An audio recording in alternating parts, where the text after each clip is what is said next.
গরমকালের এই সময়টা পটল খেতে খেতে যখন অরুচি প্রায় হয়ে যাবে তখন পটলের এই রকম রেসিপি খুব উপকার দেয়।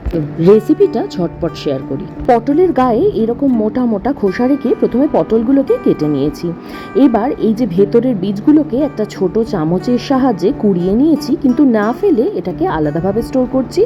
আর এই নৌকোর মতো দেখতে পটলটা সেটাকে আলাদাভাবে রাখলাম।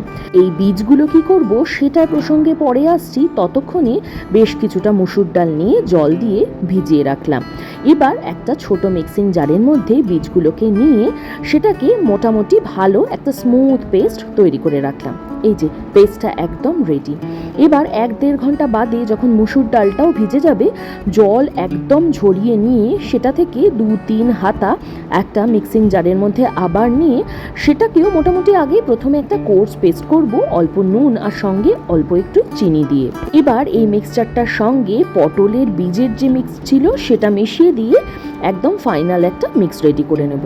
এবার সেটার মধ্যে মিহি কুচি করা পেঁয়াজ, তার সঙ্গে অল্প রসুন, তার মধ্যে স্বাদ মতো পরিমাণে লঙ্কা কুচি, অল্প হলুদ আর অল্প ভাজা মশলা অ্যাড করে নিয়েছি। এরপরে ছাতু বা বেসন যে কোনো একটা দিয়ে একটু টাইট করে বাইন্ড করে নিতে হবে। এই যে ফিলিংটা আমার রেডি। এবার পটলের যে বোটের মতো জিনিসটা বানিয়েছিলাম তার মধ্যে এই ডালটার পুর ভরতে হবে।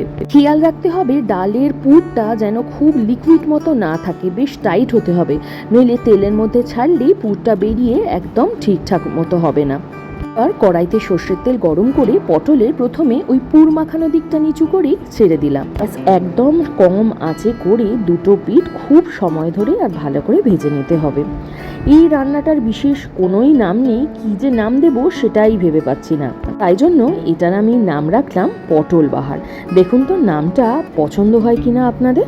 এরকমভাবে ভেজে পাশে একটা পছন্দের মতো ডাল দিয়ে অথবা ঘি দিয়ে ভাতটাকে মেখে পাশে এমনি খেতে দারুণ লাগে। এই যে আমার পটল বাহার একদম রেডি। রেসিপিটা যদি কেউ ট্রাই করেন আমাকে জানাতে ভুলবেন না কিন্তু।